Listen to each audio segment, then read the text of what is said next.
Exercise 7.3 question number 1 है triangle ABC और triangle DBC एक ही आधार BC पर बने दो समद्विबाहु त्रिभुज इस प्रकार हैं कि A और D भुजा BC के एक ही ओर स्थित हैं। अगर इसको देखें इस चित्र के हिसाब से तो ये रहा एक त्रिभुज ABC और ये रहा त्रिभुज DBC। इसमें आधार BC है, यानी कि ये आधार BC जो है वो त्रिभुज ABC और त्रिभुज DBC दोनों पर काम कर रहा है। तो इस तरीके से इस सवाल में ये एक खास बात होगी कि आधार BC है।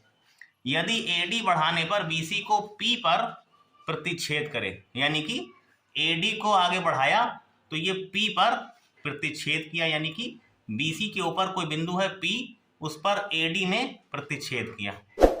इतनी बात देने के बाद अब इस सवाल में चार बातें हैं, चार बातें प्रूफ करना है। यानी पहला काम है कि जिसमें साबित करना है ट्रायंगल ABD कॉन्ग्रुएंट हो ट्रायंगल ACD के। ABD ये वाला ट्रायंगल और ACD ये वाला ट्रायंगल, ये दोनों कॉन्ग्रुएंट प्रूफ करना है। और दूसरा पार्ट है इसका सिद्ध करना है triangle ABP ACD, ABP ACP। तो ये दूसरा सवाल हो गया। इसी तरीके से एक थर्ड पार्ट है इसका, AP एंगल A और एंगल D दोनों को समद्विभाजित करेगा। यानी AP जो है ये रेखा AP, ये एंगल A और एंगल P दोनों को समद्विभाजित करेगा। इसी तरीके से एक क्वेश्चन इसका फोर्थ पार्ट है, रेखाखंड BC का लंब समद्विभाजक है। AP जो है यानी ये AP, ये रेखाखंड BC, ये रेखाखंड BC है, इसका लंब समद्विभाजक है। लंब समद्विभाजक मतलब 90 डिग्री यहाँ पर बनेगा, 90 डिग्री यहाँ पर बनेगा। तो ये इस तरीके से चार पार्ट हैं इस सवाल में। चारों पार्ट में से हमने पहला पार्ट करना शुरू किया तो उसमें सबसे पहले ले लिया ट्रायंगल ABD और ट्रायंगल ACD। ये दो त्रिभुज हैं, इन दोनों त्रिभुजों में क्या किया गया, AB बराबर AC। AB बराबर AC इसलिए लिखा क्योंकि ये समद्विबाहु त्रिभुज है। सवाल में दिया हुआ है समद्विबाहु त्रिभुज, तो इसलिए इन दोनों की आमने सामने की साइड्स बराबर हो गई। दूसरी चीज AD बराबर AD, क्योंकि AD दोनों में है, उभयनिष्ठ रेखा कहलाती है। तीसरी बात BD बराबर CD, BD बराबर CD इसलिए है क्योंकि ये भी एक समद्विबाहु त्रिभुज है, BDC। तो इस तरीके से भुजा भुजा भुजा SSS कॉन्ग्रुएंसी क्राइटेरियन से ये दोनों त्रिभुज सर्वांगसम आ गए। तो यानी कि फर्स्ट पार्ट इस तरीके से प्रूव हुआ। अब उसके बाद दूसरा पार्ट है जिसमें ट्रायंगल ABP साबित करना है। ABP किसके, ACP के साथ।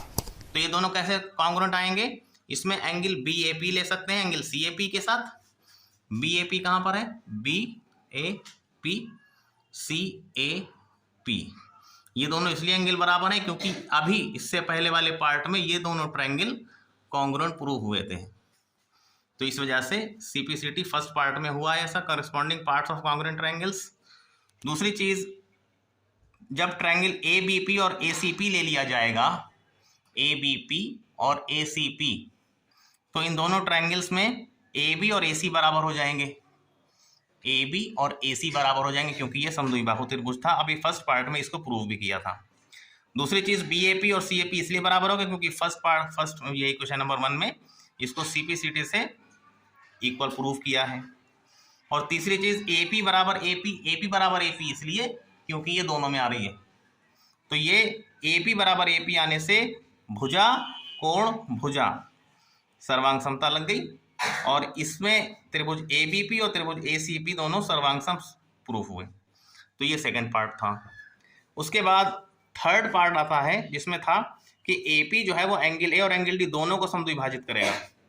AP यानी कि ये रेखा एंगल A और एंगल P दोनों को समद्विभाजित करेगा। तो दोनों को समद्विभाजित करने के लिए क्या किया गया, सिंस ट्रायंगल ABP और ट्रायंगल ACP दोनों सर्वांगसम त्रिभुज हैं, ABP और ACP दोनों सर्वांगसम साबित किए हैं अभी सेकंड पार्ट में। तो उस बात को आगे बढ़ाते हुए एंगल BAP और एंगल ACP बराबर थे CPCT से, और एंगल APB और एंगल APC भी बराबर थे। APB ये एंगल और APC ये एंगल दोनों बराबर थे। अब जिससे सिद्ध होता है कि AP एंगल A और एंगल D दोनों को समद्विभाजित करेगा, यानी जब ये त्रिभुज सर्वांगसम थे, ये दोनों त्रिभुज सर्वांगसम थे ABP और ACP, तो ये एंगल इसके बराबर, ये एंगल इसके बराबर, और इसी से पता चलता है कि AP ने एंगल A और एंगल P दोनों को समद्विभाजित किया। तो ये थर्ड पार्ट इससे साबित हुआ। उसके बाद आता है फोर्थ पार्ट। फोर्थ पार्ट में है कि AP रेखाखंड BC का लंब समद्विभाजक है। AP कहाँ है? AP है ये रेखा AP, BC का लंब समद्विभाजक है, मतलब यहाँ पर इसने 90 डिग्री का कोण बनाया होगा। तो उसके लिए क्या किया गया है, थर्ड पार्ट से शुरुआत की। ये दोनों एंगल बराबर हैं, अभी साबित किए हैं हमने, परंतु BC एक सरल रेखा है।